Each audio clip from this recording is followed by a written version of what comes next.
Eu sempre acreditei que os teatros guardam algo além da simples arte, uma espécie de presença invisível, uma energia antiga que não se explica com palavras. Nunca imaginei, porém, que fosse encontrar algo tão misterioso e inquietante como o que ouvi naquela noite no Teatro José de Alencar, aqui em Fortaleza. Era para ser apenas mais um lugar admirado pela sua beleza e história, mas para os guardas responsáveis pela segurança do espaço, algo estranho começou a acontecer. Eles começaram a relatar, com uma mistura de medo e descrença, que durante as noites, quando as portas estavam trancadas e o silêncio dominava o corredor de madeira e mármore, uma voz humana, clara, intensa e cheia de emoção, ensaiava falas no palco. Um palco que, segundo todos os protocolos, estava completamente vazio, sem ninguém ali além do eco frio que reverberava pelas paredes antigas. Aquilo soava como um daqueles relatos que a gente escuta e pensa, deve ser coisa da cabeça deles. Mas para mim, que sempre fui curioso e apaixonado por histórias urbanas, aquilo não poderia ser ignorado. Quem seria essa pessoa? Ou seria, de fato, alguém? Essa dúvida corroía minha mente. Ao entrar no teatro, o ambiente pesado parecia segurar o ar. Podia sentir o cheiro forte de madeira antiga misturado com a poeira acumulada dos anos, enquanto o silêncio denso parecia absorver todos os sons do mundo lá fora. O palco, iluminado apenas por uma tênue luz que vazava pelas janelas altas, me encarava com seu vazio quase palpável. Era como se aquele espaço aguardasse algo, uma presença invisível que não deveria estar ali, mas estava. Foi então que decidi procurar Pedro, um dos guardas da noite, um homem calado e sério que não parecia se deixar levar por superstições ou sensacionalismos. Ele me recebeu no camarim improvisado com um olhar que misturava cansaço e uma ansiedade contida.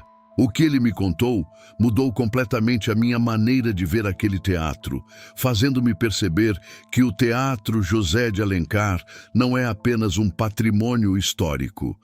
Ele é um lugar onde passado e presente se entrelaçam, e onde o silêncio esconde mais do que aparenta. Mas para entender isso, você precisa conhecer o que torna esse teatro um dos lugares mais enigmáticos e carregados de mistério de Fortaleza. Pedro me falou com uma voz baixa, quase como se temesse que o próprio ar pudesse ouvir e repassar suas palavras. O Teatro José de Alencar, inaugurado em 1910, não era apenas um prédio, mas um monumento rei no coração cultural de Fortaleza. Cada canto ali parecia impregnado de histórias sussurradas pelas paredes, lendas que percorriam gerações e que se recusavam a morrer. Ele disse que ali passaram alguns dos maiores atores e atrizes do Brasil, nomes que marcaram época e, talvez sem saber, deixaram mais do que só memórias. O teatro, naquela arquitetura clássica e exuberante, com seus vitrais coloridos, ornamentos de ferro trabalhado e cortinas vermelhas espessas, parecia armazenar algo intangível. Era como se cada emoção, cada suspiro da plateia, cada palavra proferida naquele palco durante mais de 100 anos tivesse se entranhado na madeira e no mármore.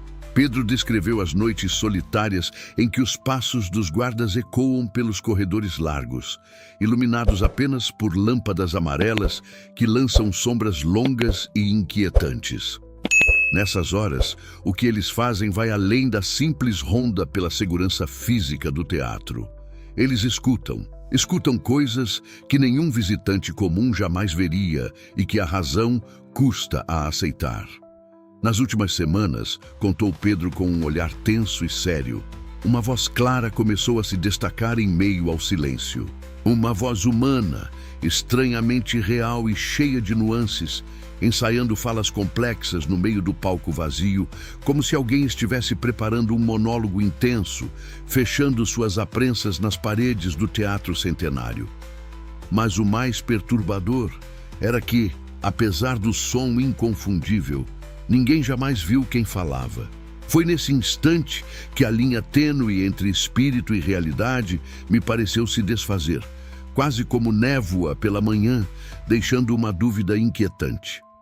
Se essa voz pertencia a uma pessoa real, por que justamente ela escolheu aquele palco, aquele teatro antigo, para se manifestar? O ar ficava mais denso, a escuridão do lugar parecia se fechar ao nosso redor, e a sensação de que havíamos cruzado uma fronteira invisível entre o natural e o inexplicável se tornava impossível de ignorar. Quando Pedro me convidou para passar a noite com ele no Teatro José de Alencar, confesso que aceitei mais por curiosidade do que por coragem. Nunca havia estado ali quando as luzes se apagavam para muito além do fim do expediente oficial. Assim que cruzamos a imensa porta de madeira entalhada, o silêncio do salão principal me atingiu como um peso físico, denso, quase sólido, como se estivesse ali para prender qualquer som ou movimento que tentasse romper aquele ambiente sagrado. O piso de tábuas antigas rangia suavemente sob nossos passos cuidadosos, e cada ruído parecia ecoar pelas paredes revestidas de madeira escura, realçando a sensação de estar prestes a presenciar algo fora do comum. O palco, à nossa frente, estava envolto por cortinas vermelhas que balançavam levemente, levantadas apenas na medida necessária para deixar entrever o vazio imenso onde atores já se entregaram em momentos de glória e emoção. Havia algo estranho naquela ausência. O vazio parecia intenso, quase palpável, como se alguma presença invisível aguardasse pacientemente para se revelar. O ar frio que entrava pelas janelas altas fazia o ambiente tremer levemente, e um arrepio percorreu minha espinha, misturando o fascínio com um medo silencioso. À medida que o relógio da velha torre marcava meia-noite, quando eu e Pedro já começávamos a aceitar o silêncio absoluto, ouvi, vindo daquele palco sombrio, das cortinas entreabertas, uma voz firme, cheia de emoção e controle, começou a declamar com precisão, as palavras afiadas cortando o ar como lâminas invisíveis. Era alguém ensaiando um texto, um monólogo dramático que ecoava pelas paredes antigas do teatro. Eu olhava para Pedro, meus olhos pedindo confirmação, e ele me respondeu com um simples aceno. Não tem ninguém aqui. Tentamos seguir a fonte daquela voz, mas não passávamos de sombras, confundindo-se com a penumbra, apenas encontrando ecos longevos, palavras perdidas no ar frio e silencioso da noite. A pergunta que não me saía da cabeça era cruel e inquietante. Por que aquela voz reservava sua apresentação para tão poucas testemunhas? Eu sentia naquele instante que sonhos e memórias estavam se misturando perigosamente com a realidade. Uma sensação tão intensa que o ar parecia vibrar com a frágil linha entre o mundo visível e o invisível. Eu nunca mais seria o mesmo depois daquela noite. Na manhã seguinte, acordei com o peso das perguntas me esmagando o peito. Aquelas vozes ensaiando falas no palco vazio não saíam da minha cabeça. Eu precisava entender mais, e a primeira pessoa a quem procurei foi Pedro. Voltei ao Teatro José de Alencar para uma conversa mais profunda, ansioso e inquieto. O sol entrava tímido pelas janelas altas, iluminando em faixas estreitas a poeira que dançava no ar. Pedro estava no seu posto, mas o semblante dele parecia pesado, como se carregasse um segredo. Ele me contou sobre Vicente, um velho roteirista que tinha sido peça fundamental na restauração do teatro, alguns meses atrás. Vicente morreu de forma repentina e misteriosa, deixando para trás histórias e manuscritos nunca terminados. O homem era conhecido por sua obsessão em ensaiar sozinho, horas a fio, buscando interpretar personagens do passado, atores esquecidos que talvez quisessem falar através dele. A ideia de que aquela voz, tão vívida e persistente, pudesse ser dele, passou a fazer sentido. Mas, ao mesmo tempo, o meu racional insistia em tentar desacreditar, atribuindo tudo a ilusões e cansaço mental. Pedro falou do teatro como se ele fosse uma entidade viva, uma presença que guardava todas as emoções, alegrias e angústias daqueles que pisaram no palco ao longo das décadas. Para ele, a voz insistente parecia querer transmitir uma mensagem, ou talvez um último ensaio interrompido pela morte de Vicente, como se ele estivesse preso em uma repetição eterna que não encontrava seu fim.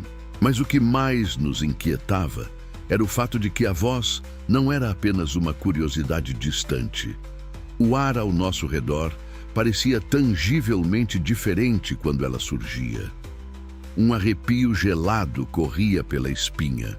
As sombras pareciam ganhar vida sem forma definida e a atmosfera inteira se tornava pesada e sufocante. Um alerta de que aquilo ia bem além do natural e do explicável. Ninguém sabia o que exatamente estávamos enfrentando ali. E talvez nem quiséssemos saber. Naquela noite, eu e Pedro nos preparamos com cuidado para gravar a voz misteriosa. Levamos um gravador antigo, um aparelho simples, mas útil para captar até os mínimos detalhes sonoros naquele ambiente quase sagrado. O Teatro José de Alencar parecia mais sombrio sob a luz tremeluzente dos holofotes apagados, e cada sombra parecia ganhar mais densidade, geralmente invisível ao olho desatento. O ar estava carregado, impregnado daquele cheiro característico de madeira envelhecida e tinta seca, misturado à umidade que se infiltrava pelas frestas das janelas. Conforme os ponteiros do relógio marcavam a grande meia-noite, o teatro mergulhou em um silêncio ainda maior, quase palpável. Então, de repente, ela veio. A voz, mais clara do que jamais ouvira, pronunciava cada palavra com uma precisão que cortava a quietude como uma faca afiada. A declamação era parte de uma peça antiga, revisitada com emoção intensa, plena de dor e urgência. Eu sentia cada sílaba vibrar no ar úmido, reverberar pelas paredes decoradas com detalhes em ferro e madeira escura, preenchendo o palco vazio como se uma figura fantasmagórica estivesse ali. E então, tão subitamente quanto começou, a voz cessou. O silêncio retornou, mas agora pesado, quase sufocante. De repente, uma sensação peregrina tomou conta de nós, como se uma presença invisível estivesse ao nosso redor, observando, esperando. Com o coração acelerado, avistei no centro do palco um objeto esquecido. Um caderno antigo, com páginas amareladas e manuscritos cuidadosamente anotados. Era o roteiro de Vicente. Folhei com mãos trêmulas e me surpreendi ao encontrar as mesmas falas que tínhamos acabado de ouvir gravadas ali. Aquela descoberta selava tudo. Era como se Vicente estivesse preso naquele espaço intemporal, ensaiando uma última vez entre a linha tênue que separa o mundo dos vivos do que ficou para trás. O ar ao redor pareceu tornar-se denso, como se o próprio teatro nos cobrasse respeito, nos pedisse para honrar a arte, a memória e a voz que jamais deveria ser esquecida. O que até então nos parecia um simples mistério se transformou em uma poderosa lição sobre a conexão profunda entre passado e presente, sobre a perda e, acima de tudo, sobre a eternidade da voz humana que insiste em ecoar, mesmo quando tudo mais se cala. Desde aquela noite impossível de esquecer, o Teatro José de Alencar nunca mais foi para mim apenas um monumento da cultura local, uma simples construção histórica. Ele se tornou um lugar de encontros silenciosos e inquietantes, um ponto de intersecção entre os vivos e os ausentes, entre o presente tangível e um passado que se recusa a se calar. Caminhar pelos seus corredores carregados de histórias agora é sentir a presença constante de um ensaio que nunca termina, uma peça que se repete para uma plateia invisível. Pedro, o guarda que me guiou por esse caminho misterioso, continua suas rondas noturnas, mas percebo em sua postura algo novo. Um respeito profundo, quase reverente, pelas vozes que só ele parece ouvir e pela sombra espectral que habita o palco vazio. A rigidez do seu olhar vigia o espaço com uma atenção diferente, mais consciente das sensações que o teatro carrega, como se ele tivesse aprendido a escutar o silêncio além do ruído óbvio da rotina. E eu, Rafael, o narrador dessa história, aprendi uma lição que ultrapassa o medo. Há vozes que escapam do silêncio para nos lembrar, com uma persistência inquietante, que estamos conectados a um enredo bem maior que nós mesmos, tecidos em fios invisíveis de memória e emoção. Talvez aquela voz ensaiando no escuro não seja assombração, mas sim um eco vivo do talento, da paixão que Vicente e tantos outros artistas imprimiram naquele espaço sagrado. Um convite quase sagrado para nunca esquecermos que, nas artes, nada que parece perdido está verdadeiramente desaparecido. Às vezes, o que pensamos estar esquecido só espera o momento certo para ser reencenado. E você, se estivesse sozinho naquele teatro antigo, envolto em sombras e silêncio, acreditaria numa voz que ensaia sozinha no escuro, trazendo uma mensagem trazida do outro lado da vida? Talvez a resposta esteja exatamente no ar pesado, nas paredes carregadas de histórias, naquele eco insistente que desafia o tempo e o esquecimento.